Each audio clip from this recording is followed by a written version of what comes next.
আমার সকল ভক্তবৃন্দ, সকল সন্তানদের অনেক শুভেচ্ছা ভালোবাসা জানিয়ে শুরু করলাম আজকের ভিডিও। আমাদের আশ্রমটা দেখাচ্ছি। দেখো, একটা ছোট্ট গাছে একটুখানি একটা আম হয়েছে।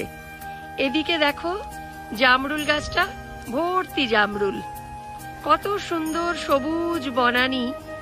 দেখো ওইখানে খড় ডাই করা আছে, এবারে চাষের চাল হয়েছিল। এই দেখো কি সুন্দর বাগান। কেন দেখাচ্ছি জানো তোমাদের?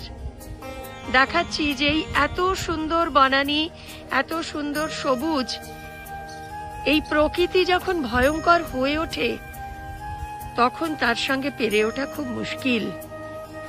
প্রকৃতি যখন ভয়াল রূপ ধারণ করে তখন তার সাথে পেরে ওঠা সত্যিই খুব মুশকিল। এই দেখো এই যে ঝড়টা আসছে ভয়ঙ্কর, রেমাল, এই রেমাল আসছে, এই কথাটা মাথায় রেখেই আমাদের আশ্রমে দেখো সমস্ত প্রস্তুতি পর্ব শুরু হয়েছে। কিছু করার নেই, খড়গুলোকে বাঁধা হচ্ছে, এই গাছগুলোকে কিভাবে ডালপালাগুলো যেগুলোর একটু কমজোর হয়েছে সেগুলোকে একটু ছেঁটে দেয়া হচ্ছে বাঁচার জন্য। কারণ এই রেমাল অ্যাটাক করার পর সত্যি করেই যে কি হবে আমরা কেউ জানি না। গাছে গাছে অনেক ফল এসেছে, সেই ফলগুলো নষ্ট হয়ে যাবে। দেখো প্রাচীন বট গাছ কি সুন্দর, তার শেকড় বাকড় ঝুড়ি দিয়ে কি চমৎকার করে আবৃত। আমি জানি না এই রেমাল আসার পর কে থাকবে আর কে থাকবে না।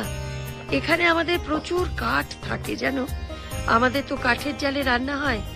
এই সমস্ত কাঠ গোডাউনগুলো আমি জানি তছনছ হয়ে যাবে। আমাদের আমফানে আমরা একেবারে ছাদের নিচে এসে পড়েছিলাম, কিচ্ছুটি ছিল না, সব ভেঙে গিয়েছিল। এই যে দেখো কি সুন্দর গাছে গাছে গিরা বাঁধা হয়েছিল, এটা আমাদের পঞ্চবটী তলা। এখানে 5 রকমের গাছ আছে, খুব সুন্দর। এখানে আমরা অনেক ভিডিও করেছি, তোমাদের দিয়েছি। ওইটা পাখিদের জল খাওয়ার জন্য করা হয়েছিল। আমি জানি এই রেমাল অ্যাটাক করার পর কি অবস্থা যে হয়ে যাবে আশ্রমের। এই যে আমাদের কাঠের গোডাউন, এটা পুরনো ভোগশালা। দেখো এইখানে এই যে টিনগুলো আছে, আমি জানি একটা টিনও আমরা পাবো না। পূর্ব অভিজ্ঞতার থেকে বলছি, আমরা এই সুন্দরবন এলাকা বারুইপুর দমদমাতে এর আগেও তো ঝড় দেখেছি, অনেক বিধ্বংসী জিনিস দেখেছি। এবারেও তাই ভাবতে ভীষণ ভয় লাগছে, রেমাল যখন আসবে তখন আমাদের কি থাকবে আর কি হারিয়ে যাবে। লড়াইটা ছিল আমার জীবনে 2012 সাল থেকে।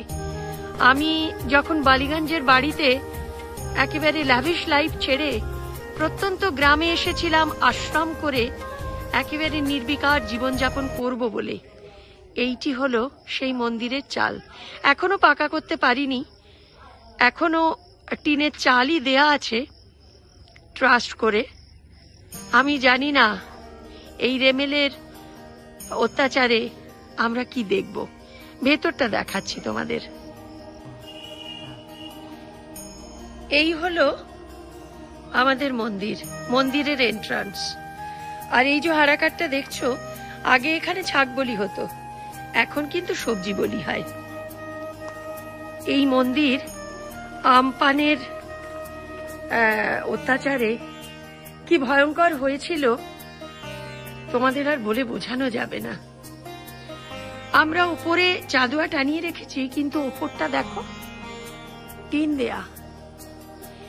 এই টিনগুলো সেদিন যে কি অবস্থায় থাকবে, আমরাও যে কে কোথায় থাকব।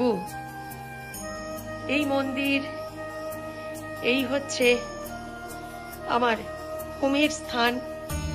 এখানে বহু হোম হয়েছে, বহু হোম হয়। এই যে 7 জন শিবলিঙ্গ, আদ্রেশ্বর। এই মন্দির রোববারের মাঝরাতে যখন ঝড় আসবে আমরা জানি না কি হবে। এই মা দুর্গাকে কিভাবে রক্ষা করব সামনের দিকে হেলে পড়ে যাবে কিনা অসম্ভব ভয়ে আমরা রয়েছি, অসম্ভব ভয়ে। এই নীরব নিস্তব্ধ মন্দির সেদিন কেঁপে উঠবে আমি জানি। ঝড়ের আছাড়ে বারবার যেমন করে প্রত্যেকবার ভয়ঙ্কর থেকে ভয়ঙ্কর দৃশ্য আমরা দেখেছি, আবার দেখতে চলেছি। মায়ের কাছে প্রার্থনা করছি, মাগো শুধু আমাদের নয়, যারা এমন অসহায় ভাবে জীবন কাটায় তাদের তুমি রক্ষা করো। এখানে দেশের বাইরে, আমাদের রাজ্যের বাইরে যে যেখানে আছে মা, তুমি তাদেরকে রক্ষা করো।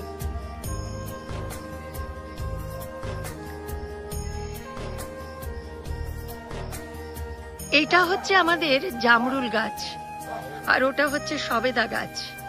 এই জামরুল গাছে ভর্তি মেরুন কালারের জামরুল ফলেছে।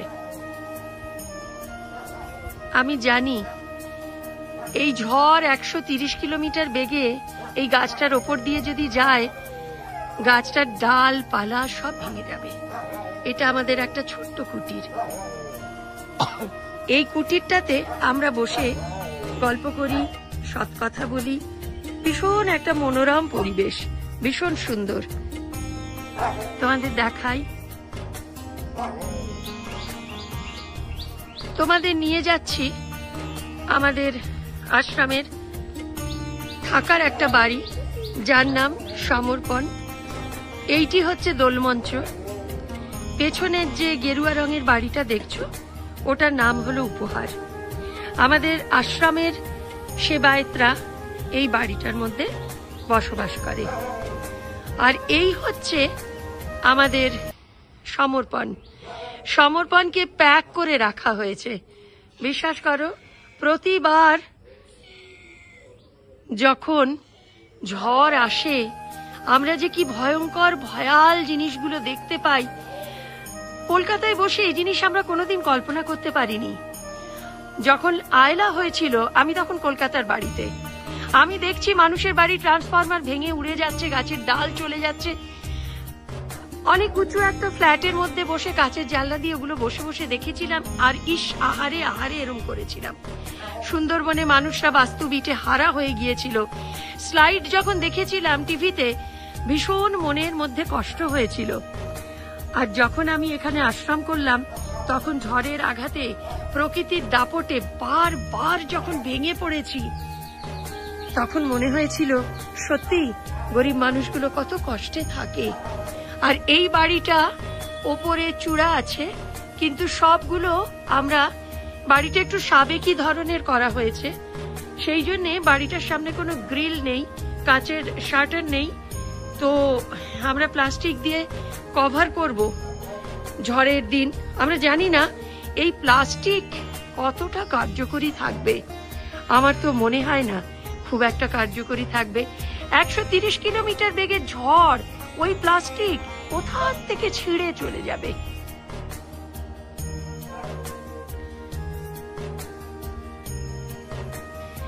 এই দেখো আমাদের সেই নতুন ভোগশালা, তোমাদের দেখিয়েছি, এর আগে ভিডিও দিয়েছিলাম।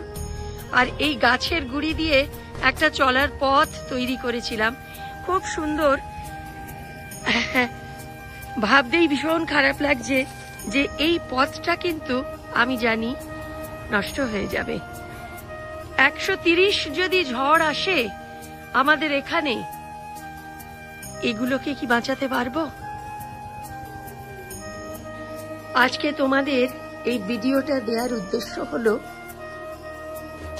আজকে কি সুন্দর নিস্তব্ধ পরিবেশ, কি মনোরম আশ্রম, কি চমৎকার। ঠিক রেমাল পাস করে যাওয়ার পর আমি তোমাদের দেখাবো এই আশ্রমের কি ভয়ঙ্কর তাণ্ডব লীলা এর ওপর হওয়ার পর কি হয়। তোমরা অনেক ভালো থেকো, প্রার্থনা করো যেন সবাইকে নিয়ে সুস্থভাবে থাকতে পারি।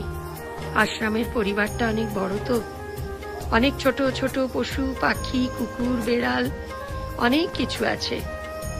সবাইকে নিয়ে যেন ভালোভাবে থাকতে পারি। ভালো থেকো তোমরা। আমি ডক্টর অঙ্কিতা চক্রবর্তী, তোমরা দেখছো ঋষি কথা।